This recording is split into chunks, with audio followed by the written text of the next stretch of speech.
দেব শুভশ্রী আমাদের childhood crush. এই জুটি আমাদের কাছে সেই সময় থেকেই জনপ্রিয় ছিল। 10 বছর পর আমরা আবারও দেখতে পাই শুভশ্রী এবং দেবকে একসাথে।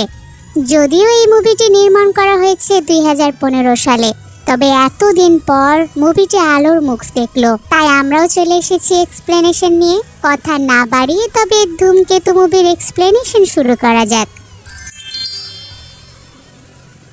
গল্প শুরু হয় 2015 সালে নর্থ সিকিমের অরণ্যে। সেখানে দেখা যায় জগেশ নামে একজন লোক একা একা জঙ্গলের মধ্য দিয়ে ঘুরে বেড়াচ্ছে। হঠাৎ করেই কয়েকজন অচেনা মানুষ এসে তাকে ঘিরে ধরে আর জোর করে একটা নির্জন জায়গায় নিয়ে যায়। বীর সন্ত্রস্ত জগেশ বিস্মিত হয়ে প্রশ্ন করে, আপনারা কারা?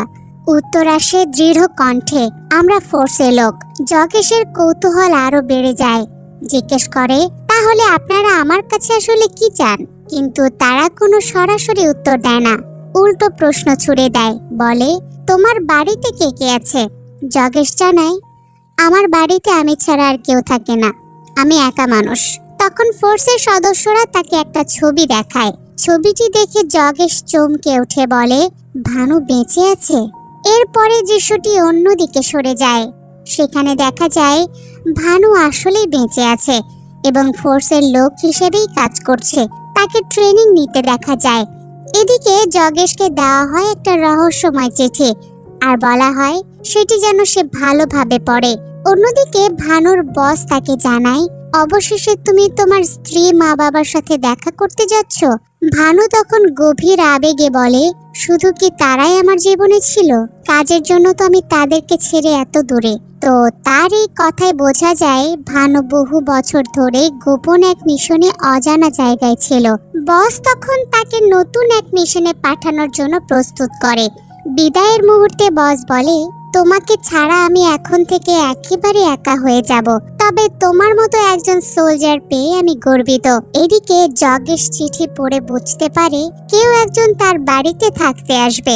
জগেশ আপত্তি জানায়, বলে, আমি তো একা মানুষ, আমার বাসায় না থেকে তো হোটেলেই থাকতে পারে। তবে ফোর্সের লোকেরা তাকে কঠোরভাবে জানায়, অতিরিক্ত প্রশ্ন করা যাবে না, যা বলা হয়েছে তাই করতে হবে। আগামী কালই স্টেশনে গিয়ে তোমার তাকে রিসিভ করতে হবে। অন্যদিকে ভানু বিদায় নিয়ে নর্থ সিকিমের উদ্দেশ্যে রওনা হয়। পরের দিন জগেশ ঠিকই স্টেশনে উপস্থিত হয় এবং যার আসার কথা তাকে খুঁজতে থাকে। তবে স্টেশন জুড়ে অনেক খোঁজাখুঁজি করেও সে কাউকে খুঁজে পায় না। শেষে ক্লান্ত হয়ে একটা বেঞ্চে সে বসে পড়ে। সেখানে আগে থেকে একটা বয়স্ক লোক বসেছিল। আসলে সে তো বয়স্ক লোক নয়, সেই ভানু। ছদ্মবেশে জগেশের অপেক্ষায় সেই বসেছিল, কিন্তু জগেশ তাকে চিনতেই পারে না। হঠাৎ ভানু পিস্তল বের করে দেখায় তাকে। এতে ভয় পেয়ে জগেশ স্টেশন থেকে বেরিয়ে যেতে থাকে। তার হাঁটার ভঙ্গিতে বোঝা যায় তার পায়ে একটা সমস্যা আছে। কোনোভাবে পায়ে আঘাত পেয়ে পঙ্গু হয়ে গিয়েছে। শেষ পর্যন্ত স্টেশনে কাউকে না পেয়ে জগেশ নিজের বাড়ির দিকে ফিরে আসে, কিন্তু বাড়িতে ঢুকেই অবাক হয়ে যায়, কারণ সেখানে বসে আছে সেই বৃদ্ধ মানুষটি, মানে ভানু। বৃদ্ধ বেশে ভানু শান্তভাবে জানায়, আমি তোমার দাদু, 7 দিনের জন্য এখানে থাকবো।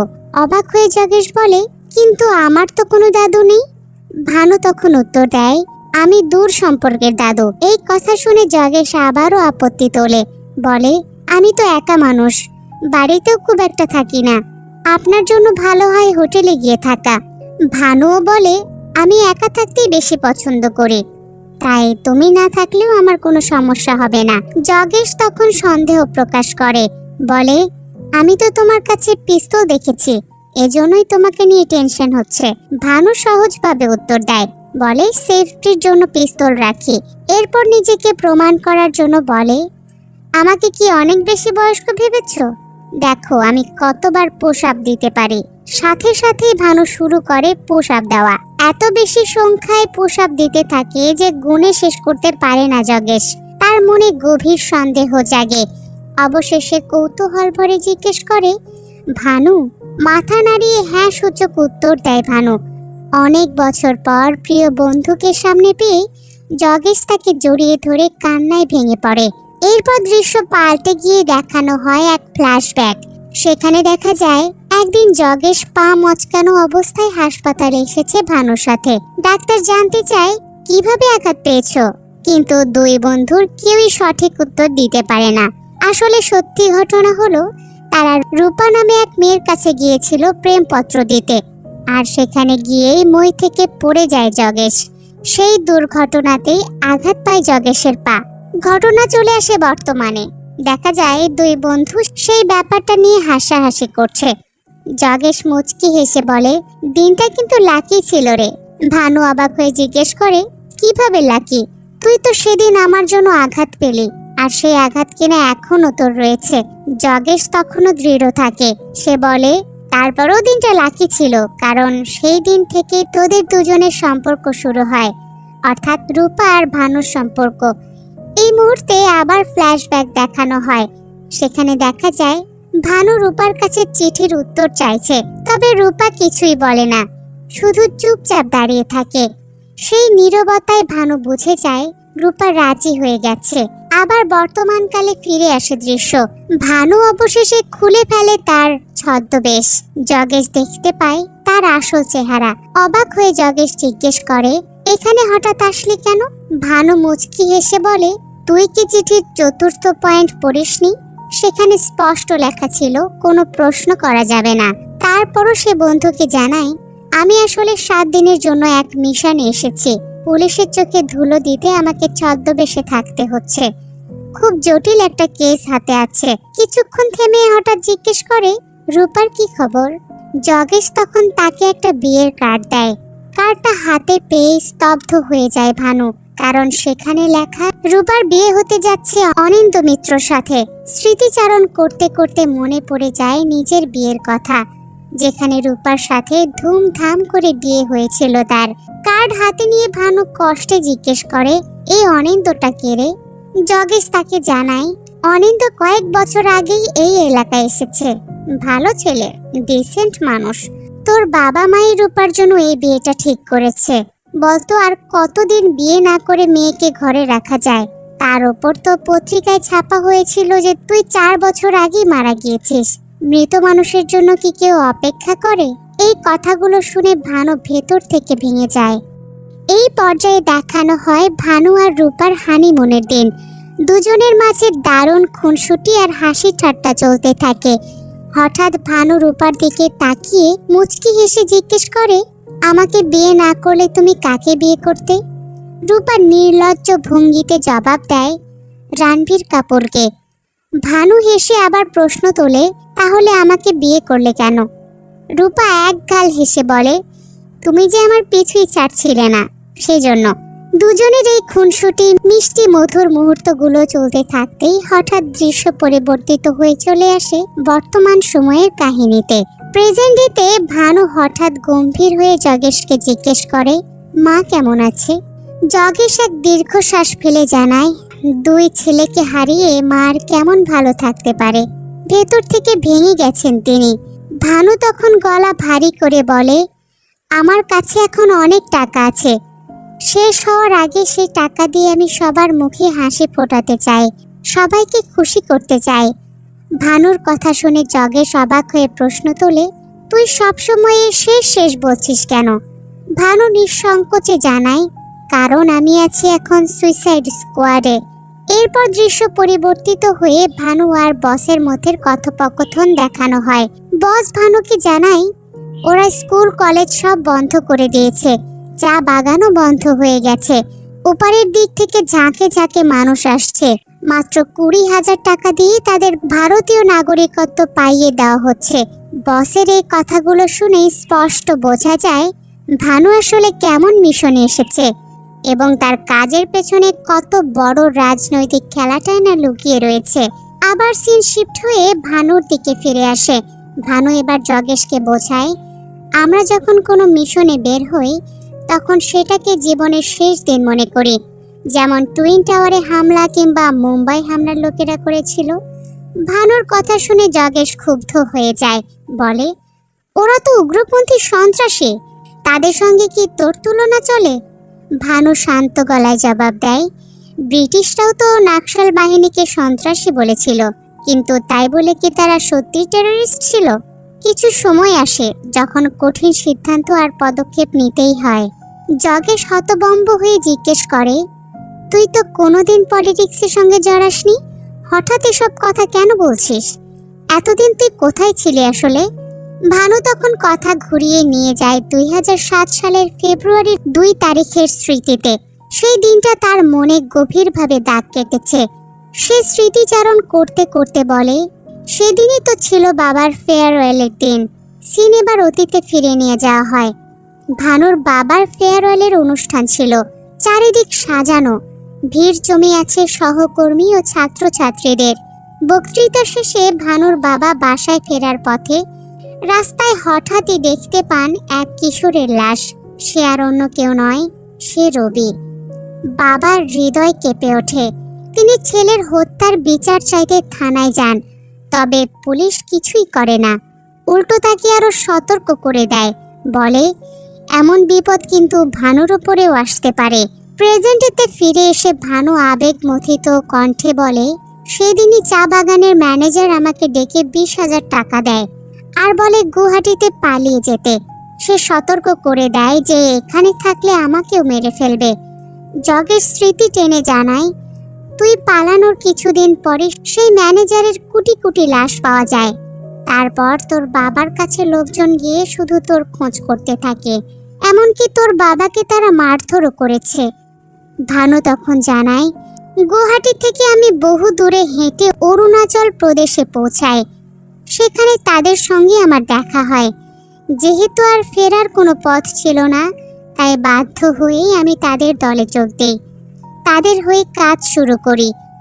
ভানুর স্বীকারোক্তি শুনে জগেশ আবেগে বলে, তুই অনেক সাহসী। আমি কিনা ভীতুই থেকে গেলাম। ভানু পাল্টা জবাব দেয়, বলে, না, তুইও সাহসী। আমার মতো একজন উগ্রপন্থীকে তুই নিজের ঘরে জায়গা দিয়েছিস। অবশ্যই তুই সাহসী। তুই চাইলে আমি এখনই এখান থেকে চলে যেতে পারি। জগেশ জানায়, তোকে কোথাও যেতে হবে না। ঠিক তখনই ভানু একটা সিগন্যাল পায়। সে তাড়াতাড়ি জগেশকে নিয়ে ঘরের ভেতরে ঢোকার চেষ্টা করে। জগেশ অবাক হয়ে জিজ্ঞেস করে, কেন? বাইরে তো কোথাও তোদের লোককে দেখতে পাচ্ছি না। ভানু ঠান্ডা গলায় বলে, তারা লুকিয়ে আছে, চোখে পড়বে না। দুজনে ঘরে ঢুকতেই জগেশ দেখে একটা লাল পতাকা লাগানো। ভানু ব্যাখ্যা করে, লাল পতাকা মানে আমি ঘরে আছি, আর সবুজ পতাকা মানে আমি ঘরে নেই। এটাই আমাদের সিগন্যাল। এরপর দৃশ্য আবার অতীতে সরে যায়।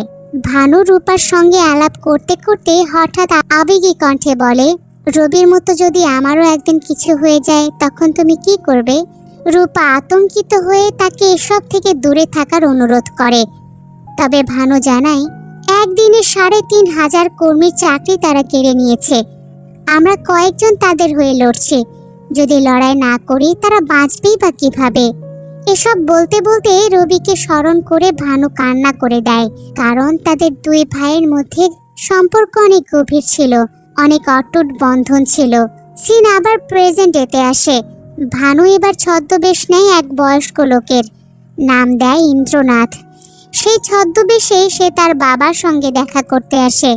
বাবার কাছে গিয়ে নিজের পরিচয় গোপন রেখে শুধু আলাপ করে। ভানু বাবাকে জিজ্ঞেস করে, আপনার নাম কি সূর্য সিং না? আপনি তো টিচার ছিলেন, তাই না? ভানুর বাবা বিষণ্ণ হাসি দিয়ে জবাব দেয়, হ্যাঁ, তবে সেটা 10 বছর আগের কথা। ভানু কৌশলে আরো এগোয়, নিজের ব্যাচমেটের নাম তোলে, এমনকি বলে বসে আমি তার দাদু।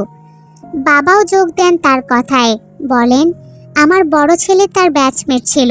ভানু চোখে জল নিয়ে প্রশ্ন করে, আপনার বড় ছেলে এখন কোথায়? বাবা গম্ভীর কণ্ঠে বলেন, সে মারা গেছে। এরপর ধীরে ধীরে চলে যায় সে। ভানু ফিরে এসে জগেশকে জানায়, আজ ইন্দ্রনাথ হয়ে বাবার সঙ্গে কথা বললাম, উনি ভীষণ ভেঙে পড়েছেন।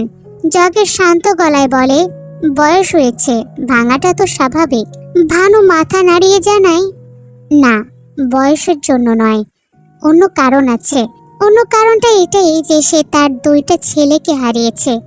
ঠিক তখনই জগেশ ভানুর বাবাকে নিজের কাছে ডেকে আনে।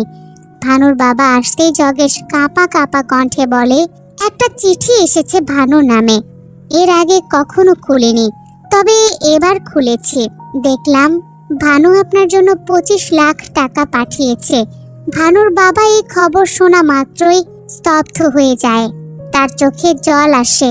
তিনি কেঁপে ওঠা কণ্ঠে জিজ্ঞেস করেন, ভানু কি তাহলে বেঁচে আছে? জগেশ দীর্ঘশ্বাস ফেলে উত্তর দেয়, না, লোকাল পত্রিকায় 4 বছর আগে খবর বের হয়েছিল যে সে মারা গিয়েছে। তবে আসল সত্যি হলো ভানু মাত্র 1 বছর আগে মারা গেছে। এই 25 লাখ টাকা তার পাওনা ছিল। সে যেখানে কাজ করত সেখান থেকে পাঠানো হয়েছে। এরপর জগেশ ভানুর বাবার হাতে সেই 25 লাখ টাকা তুলে দিয়ে বলে, আমি জীবনেও এত টাকা একসাথে দেখিনি। প্রথমে ভেবেছিলাম 5 লাখ এখান থেকে সরিয়ে নেব, তবে যে মারা গিয়েছে তার টাকা আমি কিভাবে নেই বলুন? তাই পুরো টাকাটাই আপনার হাতে তুলে দিলাম। বলতে বলতে জগেশ মিথ্যে একটা চিঠি খুঁজতে থাকে। ভানুর বাবা তখন বলে, মৃত ছেলের টাকাও কিনা এখন আমাকে নিতে হচ্ছে? হায় রে জীবন, থাক, এই চিঠিটা আমার আর চাই না। তিনি হাহাকার করতে করতে জগেশকে আরো অনুরোধ করেন রূপাকে যেন এসব কিছু না বলে, কারণ রূপা জানলে ভীষণ কষ্ট পাবে। এরপরে গল্প এগিয়ে এসে প্রেজেন্টের রূপার কাছে। রূপা এবার এক রেস্টুরেন্টে প্রবেশ করে। সেখানে উপস্থিত হয় ভানু। তবে সে ইন্দ্রনাথ সেজে চুপচাপ রূপাকে লক্ষ্য করে। অনেকদিন পর সামনে বসে প্রিয় মানুষকে এভাবে দেখা ভানুর চোখে যেন এক অদ্ভুত শূন্যতা এনে দেয়। ঠিক তখনই দেখা যায় রূপার যার সাথে বিয়ে হতে চলেছে সেই অনিন্দ তার কিছু বন্ধুর সাথে সেই রেস্টুরেন্টে এসেছে দেখা করতে। অনিন্দ বন্ধুদের নিয়ে রূপার টেবিলের দিকে এগিয়ে আসে। বন্ধুদের বসার জায়গার জন্য রূপা তখন ভানুর কাছ থেকে একটা চেয়ার নেয়। আর তখনই হঠাৎ তার ব্যাগ থেকে বিয়ের শাড়িটা পড়ে যায়। শাড়িটা পরে যেতেই ভানুর চোখের সামনে খুলে যায় তার পুরাতন স্মৃতির অ্যালবাম। সেই বিয়ের দিনের স্মৃতি, যেখানে রূপা আর ভানু ছিল একে অপরের পৃথিবী, একে অপরের প্রাণ। কত ভালোবাসা, কত আনন্দ, কত হাসি খুশির মুহূর্ত ভেসে আসে চোখের সামনে। অথচ আজ সেই রূপাই অন্যের হয়ে যাচ্ছে। ভানু কিছুই করতে পারছে না, কারণ সে এখন সবার কাছে মৃত। রূপা সেদিন বাসায় ফিরে খাবার টেবিলে বসলে ভানুর বাবা তাকে উদ্দেশ্য করে বলে ওঠে, রূপা, তুমি কখনো ভানুর ছবিতে মালা পরাতে দাওনি। তোমার ভেতরে এখনো একটু হলেও আশা আছে হয়তো ভানু ফিরে আসবে। কিন্তু কণ্ঠ ভারী করে তিনি জানান, আজকে একটা নিশ্চিত খবর এসেছে, ভানু আসলেই মারা গিয়েছে। অরুণাচলে তার মৃত্যু হয়েছে, আর সেটা আমি পোস্ট অফিস থেকে খবর পেয়েছি। এমনকি একটা চিঠিও এসেছিল ভানু নামে, সেটা আমি আর নিতে চাইনি। কথাগুলো বলতে বলতে তিনি আরো বোঝান যে তোমার শাশুড়ির অবস্থা তো এমনিতেই ভালো নয়। 2 ছেলেকে হারিয়ে সে একদম ভেঙে পড়েছে। তাই এই কথাগুলো আমি তোমাদেরকে জানাতে চাইনি। তবে আজ ভেবেছি তোমার সামনে একটা নতুন জীবন আসছে। সবকিছু খোলাখুলি তোমার জানা উচিত, যেন তুমি আর ভানুর স্মৃতি নিয়ে পড়ে না থাকো, তার তোমার নতুন জীবন নিয়ে ভাবো। পারলে মাঝে মাঝে আমাদের দেখতে এসো। কথা শেষ করে ভানুর বাবা চোখ নামিয়ে নেন। আর রূপা কোনো উত্তর না দিয়ে নিঃশব্দে উঠে গিয়ে নিজের ঘরে চলে যান। এদিকে ভানু জগেশের সাথে কথা বলছে। ভানুর প্রথম প্রশ্ন, বাবা ঠিকমতো টাকাগুলো পেয়েছে তো? জগেশ বলে, হ্যাঁ, সব ঠিক আছে। এরপর ভানু কিছুক্ষণ চুপ থেকে জিজ্ঞেস করে, অনিন্দ কি রূপার জন্য ঠিক হবে? মানুষটা কি ভালো? জগেশ এবার গম্ভীরভাবে বলে, হ্যাঁ, অনিন্দ অনেক ভালো মানুষ। রূপার অনেক খেয়াল রাখে, এমনকি বাচ্চাটাকেও সে দেখাশোনা করে। বাচ্চার প্রসঙ্গ আসতেই ভানু চমকে ওঠে, কোন বাচ্চা? কার বাচ্চা? জগেশ তখন নরম কণ্ঠে উত্তর দেয়, তোর বাচ্চা ভানু, নাম তিতলি। ওর এখন 8 বছর হয়ে গিয়েছে। কথাটা শুনেই যেন ভানুর বুকের ভেতরটা ছিঁড়ে যায়। অবিশ্বাসের দৃষ্টিতে তাকায় জগেশের দিকে, যেন সে বিশ্বাসই করতে পারে না যে তার একটা সন্তান আছে, অথচ কোনোদিন সে জানতেই পারেনি। এই সত্যটা ভানুকে ভেতর থেকে ভেঙে ফেলে। তখন দৃশ্যান্তরে দেখা যায় রূপা আয়নার সামনে দাঁড়িয়ে আছে। মাথায় বিয়ের শাড়ি দিয়ে সে হঠাৎ তিতলির দিকে তাকায়। আর সেখানেই আমরা প্রথমবার স্পষ্ট দেখি ছোট্ট তিতলিকে। পরের দিন সকালে ভানু আবার ইন্দ্রনাথ সেজে জগিং করতে করতে ইচ্ছে করেই বাবার সাথে দেখা করে। ভানুকে দেখে বাবা প্রশ্ন করে, আপনি এখন কোথায় থাকছেন? ভানু উত্তর দেয়, ফরেস্ট অফিসের একটা গেস্ট হাউসে আছি। কিছুক্ষণেই তাদের আলাপ জমে ওঠে। ভানু বলে, অনেকদিন আগে এসেছিলাম এখানে, চারপাশে এখন অনেক বদলে গিয়েছে। বাবার মুখে তখন ক্ষোভ আর হতাশা মেশানো কথা। সব নষ্ট করে দিয়েছে ওরা, এমনকি আমার 2 ছেলেকেও তারা মেরে ফেলেছে। ব্রিটিশরা যা বলেছিল তাই সত্যি। এই বাংলা এখন উগ্রপন্থীদের অভয়ারণ্য। আজকাল এরা এতটাই বাড়াবাড়ি করছে যে সব জায়গায় প্রভাব বিস্তার করছে। যদি আমার হাতে ক্ষমতা থাকতো তবে একটি উগ্রপন্থীকে বাঁচিয়ে রাখতাম না। রাজনীতিবিদদের হাতিয়ার হয়ে এরা শুধু ধ্বংসই ডেকে আনছে। ভানু শান্ত স্বরে উত্তর দেয়, উগ্রপন্থীদেরও তো নিজেদের মতামত থাকতে পারে। তবে বাবা ক্ষোভে বলে ওঠেন, তাহলে তারা কেন স্কুলে, শপিং মলে বোমা মারে? কেন তারা নিরীহ মানুষকে হত্যা করে? যদি সত্যি এত সাহস থাকে তবে দেশের দুর্নীতিবাজদের মেরে ফেলুক না। বাবার এই কথায় ভানুর মুখে এক অদ্ভুত তৃপ্তির হাসি দেখা যায়। সে বলে, আপনার এই কথাটা আমার বেশ ভালো লেগেছে। তারপর হাঁটতে হাঁটতে তারা বাবার বাড়ির কাছে চলে আসে। বাবা অনুরোধ করেন ভেতরে যেতে। ভানু জানায়, আজকে আর নয়, আরো 2-3 দিন তো আছি, একদিন অবশ্যই আসব। বাড়ির গেটের কাছে এসে বাবা ভেতরে প্রবেশ করে। ভানু আড়াল থেকে শুধু তাকিয়ে থাকে। হঠাৎ একটা ছোট্ট বল বাইরে গড়িয়ে আসে। ভানু আশায় বুক বাঁধে, হয়তো বলটা নিতে তিতলি আসবে আর তাকে এক ঝলক সে দেখতে পাবে। তবে বাইরে বেরিয়ে আসে রূপা আর বলটা নিয়ে যায়। মেয়েকে আর দেখা হয় না ভানুর। চোখ ভিজে ওঠে আর ভানু চলে আসে সেখান থেকে। অন্যদিকে ভানুকে দেখা যায় থানাতে আসতে। সে আসে ইন্দ্রনাথ হয়ে। ভেতরে ঢুকেই সে ওসির কাছে যায় আর জিজ্ঞেস করে রবি হত্যার ব্যাপারে। ওসি অবাক হয়ে জিজ্ঞেস করে, কোন রবি? ভানু স্পষ্ট জানায়, 10 বছর আগে যাকে মেরে ফেলা হয়েছিল, সূর্য সিং এর ছেলে রবি। তাকে কে মেরেছিল? ওসি প্রথমে এড়িয়ে যাওয়ার চেষ্টা করে। এখানে প্রতিদিন কত খুন হয়, সব কি মনে রাখা যায়? কিন্তু যখন ভানু তার আইডি কার্ড দেখায় তখনই ওসি ভয় পেয়ে যায় আর স্যার বলে সম্বোধন করে।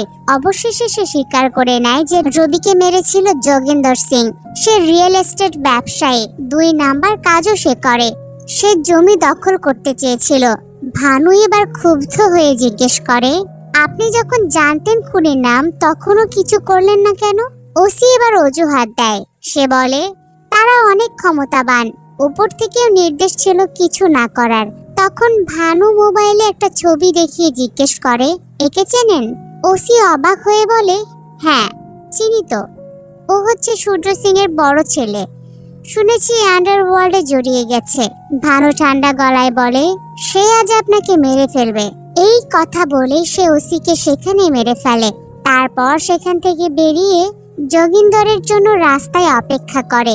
অল্প সময় পরে যোগিন্দরের গাড়ি সেখানে আসে। ভানু ইচ্ছে করে গাড়ির সামনে কমলা বিক্রেতার ভান ধরে আর গাড়ির সামনে দাঁড়ায়। যোগিন্দরের হাতে তখন সে একটা কমলা তুলে দেয়। যোগেন্দর প্রথমে নিতে চায় না, তবে বয়স্ক লোকজনও সে নেয়। গাড়ি কিছু দূর যেতেই হঠাৎ ভয়াবহ বিস্ফোরণ ঘটে। গাড়িটি একদম ছিন্ন বিচ্ছিন্ন হয়ে যায়। আসলে সেটা কোনো কমলাই ছিল না, সেটা ছিল একটা বোমা। আর এভাবেই ভানু শেষ করে আরেকজনকে। অন্যদিকে সেদিনই রূপার মেয়ে তিতলি জগেশকে জিজ্ঞেস করে, আমাকে কি আর চিঠি দেবে না? জগেশ মৃদু হেসে জানায়, না রে, আজ তোর নামে কোনো চিঠি আসেনি, যেদিন আসবে সেদিন তোকে দিয়ে দেব। তিতলি কৌতূহলী হয়ে বলে, আমাকে কি চিঠি লিখবে? জগেশ এবার নিশ্চুপ হয়ে যায়।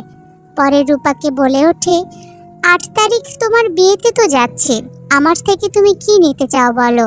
রূপা বিষণ্ণ চোখে উত্তর দেয়, আমি যা চাইবো তা তুমি কোনোদিনই দিতে পারবে না। এই বলে চলে যায় সে। এদিকে ভানু চুপিসারে বাড়ির দিকে আসে।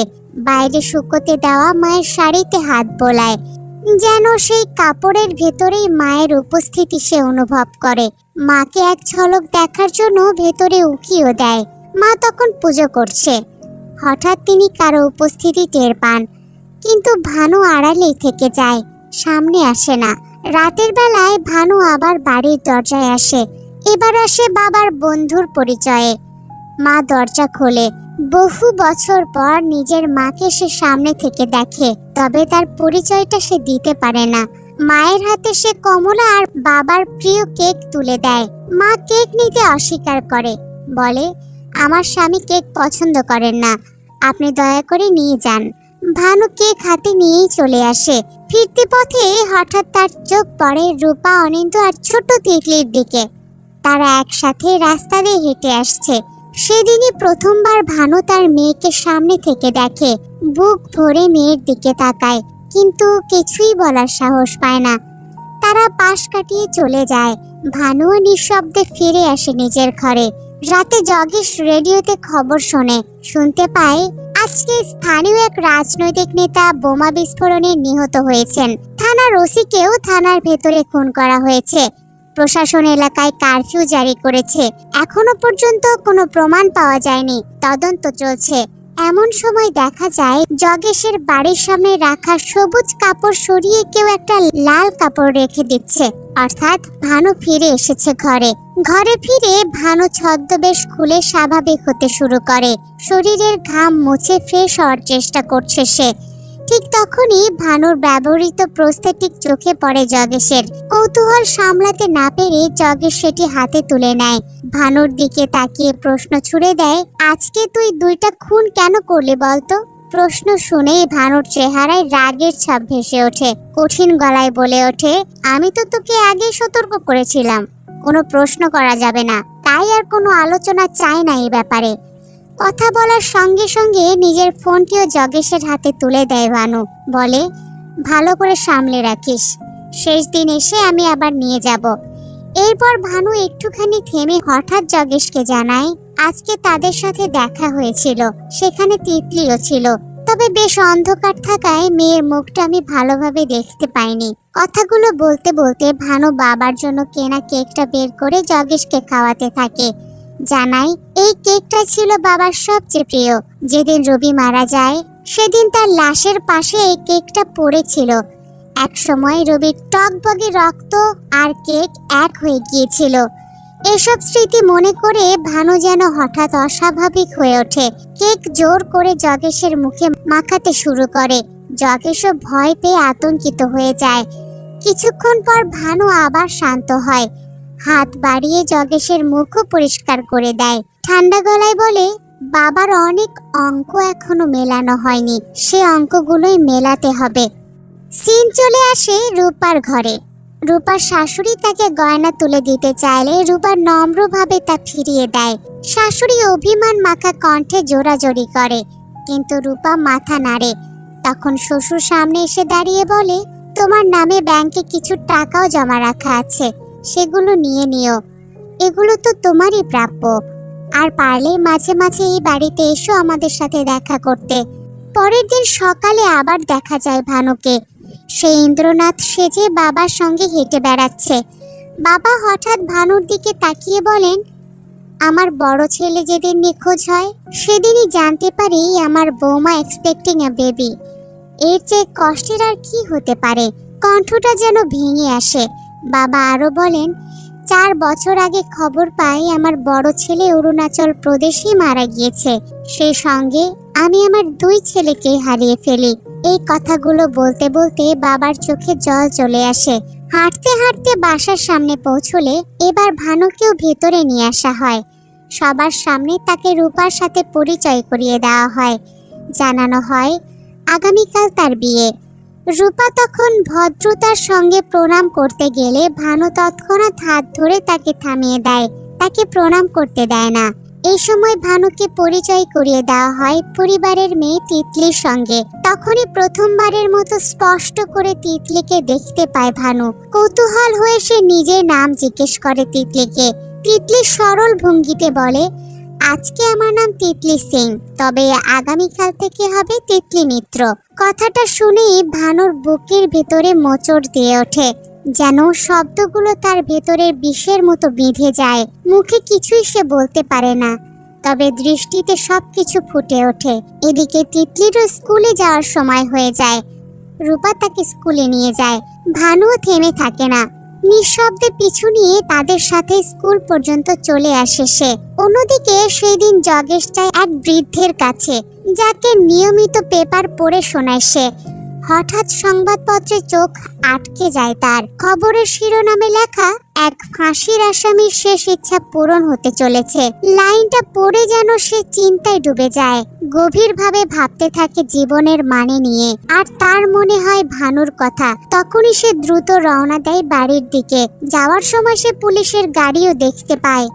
ভানু এবার গোপনে পৌঁছায় অনিন্দর বাসায়। প্রথমে কিছুক্ষণ চুপচাপ থাকে, তারপর হঠাৎ অনিন্দের সামনে নিজের প্রস্থেটিক সে খুলে ফেলে। অনিন্দ অবাক হয়ে তাকিয়ে থাকে, বিস্মিত কণ্ঠে প্রশ্ন করে, আপনি কে? ভানুর চোখে তখন এক অদ্ভুত জেদ ও কষ্টের ছাপ। ধীরে ধীরে বলে ওঠে, যার মৃত্যু হয়েছে বলেই তুমি আজ রূপাকে বিয়ে করতে পারছো, আমি সেই। ভানু আরো যোগ করে, আগামীকাল তোমার সঙ্গে রূপার বিয়ে, তাই এসেছি তোমার সাথে কথা বলতে। অনিন্দ এবার স্তব্ধ হয়ে যায়, ধীরে ধীরে বলে, আপনি তো ফিরে এসেছেন, তাহলে আর বিয়ে হওয়ার দরকার নেই তো। ভানু ঠান্ডা গলায় জানায়, না, আমি এখানে থাকতে আসিনি, আমি চলে যাব। রূপাকে তুমি দেখে রেখো, সে খুবই ভালো একটা মেয়ে। অনিন্দ তখন আবেগে কাঁপা গলায় বলে, আমি রূপার সাথে 5 বার কথা বললে সে 4 বারই আপনার প্রসঙ্গ তোলে। সে এখনো আপনাকে ভীষণ ভালোবাসে। আমার জীবনে তো কেউ নেই, আমি একা মানুষ। তাই রূপা যদি আমার জীবনে না আসে তাহলে খুব একটা পার্থক্য হবে না। তবে সত্যি বলতে কি, রূপা আমার কাছে অনেক স্পেশাল। ভানুর চোখে জল চলে আসে, তবে মুখের বাক্য শক্তই থাকে। বলে, রূপা আমাকে সবসময় মনে রাখবে, কারণ আমি তার ফার্স্ট লাভ। আর তুমি তো বললে রূপা তোমার জন্য অনেক স্পেশাল, তাই চাই তুমি রূপাকে বিয়ে করো। কথা শেষ না করেই নিজের ব্যাগ থেকে 15 লাখ টাকা বের করে অনিন্দের হাতে দেয়। বলে, তিতলিকে একটু দেখে রেখো, একটু যত্নে রেখো, কোনো অভাব যেন না হয় ওর। কিছুটা হতাশ গলায় আবার বলে, আফসোস, আমি তো জানতামই না যে আমার একটা মেয়ে আছে। সব শুনে আনন্দ হতভম্ব হয়ে যায়। কাঁপা কণ্ঠে জিজ্ঞেস করে, তুমি যখন ফিরে এসেছো তখন আবার যেতে চাও কেন? থেকে গেলেই তো পারো। ভানু নিঃশব্দে তাকায় তার দিকে, তারপর দৃঢ় কণ্ঠে বলে, সবকিছু বুঝতে নেই, আমি থাকার জন্য আসিনি, আমাকে চলে যেতে হবে অনেক দূরে। এবার ভানু ধীরে ধীরে এক বিদ্রোহী কবিতা বলতে শুরু করে, তার কণ্ঠে দম চাপা যন্ত্রণা। অনিন্দ কবিতার লাইনগুলো বলে ওঠে, তাদের কণ্ঠ যেন এক সূত্রে বাঁধা পড়ে যায়। শেষে অনিন্দ মিনতি করে বলে, থেকে গেলেই তো পারো। ভানু এবার চোখ রাঙায় তাকে, বলে, তাহলে এই কবিতা আমি কেন শোনালাম তোমাকে? তুমি কি কবিতার মানে টানে কিছু বোঝো না নাকি? কথায় ভেসে ওঠে তার ক্ষোভ আর বেদনা। তারপর আরো যোগ করে, আমার বাবা মাকেও একটু দেখে রেখো। কথা শেষ না হতেই হঠাৎ তার কাছে একটা সিগন্যাল আসে, তাই সে অনিন্দকে বলে, তোমার বাসার দিকে কেউ একজন আসছে, একটু দেখো তো কে আসছে। অনিন্দ চেক করে দেখে রূপা আসছে। সেটা জানা মাত্রই ভানু চলে যাওয়ার প্রস্তুতি নেয়। যাবার আগে বলে, রূপার কিন্তু বেগুনে অ্যালার্জি আছে, সাবধানে রেখো। এই কথা বলেই পেছন ফিরে দরজার দিকে এগোয়। এর মধ্যেই রূপা ঘরে ঢুকে পড়ে। অনিন্দ হঠাৎ নিজেকে খুব ভাগ্যবান মনে করে। আবেগে রূপাকে সে জড়িয়েই ধরে। সেই দৃশ্যটা আড়াল থেকে দেখে ভানু। রূপার হাসি, তার উষ্ণ আলিঙ্গন আর অনিন্দের চোখে আনন্দ, সবকিছু ভানুর বুকের ভেতর শেলের মতো বেঁধে যায়। মনে পড়ে যায় রূপার সঙ্গে তার অতীতের সুন্দর দিনগুলো, হাসি, খুনসুটি, প্রেমে ভরা মুহূর্তগুলো। চোখ ভিজে আসে ভানুর, তবু আর এক মুহূর্ত দাঁড়ায় না। নিঃশব্দে ফিরে যায় নিজের অন্ধকার ঘরে। ঘরে ঢুকেই জগেশ ভানুর দিকে তাকিয়ে বলে, আজ একটা নিউজ পেপার দেখলাম, একজন ফাঁসির আসামির শেষ ইচ্ছা পূরণ করা হয়েছে। তুইও আমাকে একটা শেষ ইচ্ছে বল, আমি প্রাণপণ চেষ্টা করব সেটা পূরণ করার। কিন্তু ভানু কোনো জবাব না দিয়ে গম্ভীরভাবে কিছু গুরুত্বপূর্ণ ডকুমেন্ট পড়াতে থাকে। জগেশ আবার বলে, তুই দুপুরে ঘরে ফিরিসনি দেখে বুকের ভেতর ভয় ধরেছিল। চারিদিকে যত পুলিশ ঘুরছে, ভেবেছিলাম হয়তো ধরা খেয়েছিস। কথা শেষ না হতেই জগেশ আবেগ নিয়ে বলে, আমি রূপার আশীর্বাদে গিয়েছিলাম, সেখানে তোর মা আমাকে খাবার খেতে দিয়েছিল, তবে আমি নিজে কিছুই খাইনি, সব নিয়ে এসেছি, কারণ আমি জানি তুই বহুদিন মায়ের হাতের রান্না খাসনি, আজকে খেয়ে নে। তখন ভানু ধীর কণ্ঠে জানায়, আমি আগামীকাল ভোর 5টায় এখান থেকে চলে যাব, তোর ঘুম ভাঙাতেও যাব না। এই শুনে জগেশ আবারও মিনতি করে, তোর শেষ ইচ্ছেটা বল না, আমি আমার সাধ্য মতো পূরণ করতে চেষ্টা করব। শেষে ভানু ঠাট্টার সুরে যোগেশকে গাইতে বলে, আবৃত্তি করতে বলে আর সিটি বাজাতে বলে, এমনকি তাকে নাচতেও বাধ্য করে। যোগেশ এসব করতে করতে ভেতরে ভেতরে একদম ভেঙে যায়, কান্না আর চেপে রাখতে পারে না। ভানু তখন ঠোঁটে মৃদু হাসি এনে বলে, এবার তুই হাসবি, কিন্তু যোগেশ কোনোভাবেই হাসতে পারে না। ভানু তখন কষ্টের সুরে জানায়, তুই আজ প্রথমবারের মতো গেমে হেরে গেলে। কিন্তু কিছুতেই যেন যোগেশের কিছুই যায় আসে না। সে বারবার ভানুকে অনুরোধ করে, পেছনে দরজা দিয়ে পালিয়ে যা, চাইলে আত্মসমর্পণও করতে পারিস। আজকে যে পেপারে ফাঁসির নিউজটা পড়েছি, সেই আসামিকে 22 বছর পর ফাঁসি দেওয়া হয়েছে। তুই যদি এখনই সারেন্ডার করিস, তাহলে অন্তত 22 বছর তো বেঁচে থাকবে। প্লিজ এবার আর পালিয়ে যাস না। ভানু এবার ধীরে ধীরে পিস্তল তুলে যোগেশের দিকে তাক করে। শীতল কণ্ঠে বলে, আমি চাইলে তোকে এখানেই গুলি করে মারতে পারি, কেউ টের পাবে না। তবে মুহূর্তে বাতাস ভারী হয়ে ওঠে। পরক্ষণেই ভানুর চোখে জল আসে। ভানু হঠাৎ আবেগে ভেসে গিয়ে যোগেশকে শক্ত করে জড়িয়ে ধরে, ফিসফিস করে বলে, শেষবারের মতো শেষ দেখার কবিতাটা শোনা। এই সময় হঠাৎ পুরো ঘর অন্ধকার হয়ে যায়, কারেন্ট চলে যায়। যোগেশ মোমবাতি জ্বালাতে এগিয়ে যায়, তবে আলো জ্বালাতেই হতবাক হয়ে যায় সে। ঘরে কোথাও ভানু নেই। ছুটে বাইরে বের হয়, চারিদিকে খোঁজে, কিন্তু ভানু যেন হাওয়ায় মিলিয়ে গিয়েছে। পরদিন ভোরে স্কুলের প্যারেডের প্রস্তুতি নিতে দেখা যায় ছাত্রছাত্রীদের। সেখানে থাকে বড় বড় কর্মকর্তারাও। অন্যদিকে রূপার জীবনেরও নতুন অধ্যায় শুরু হয়। তার বিয়ের প্রস্তুতি তুঙ্গে।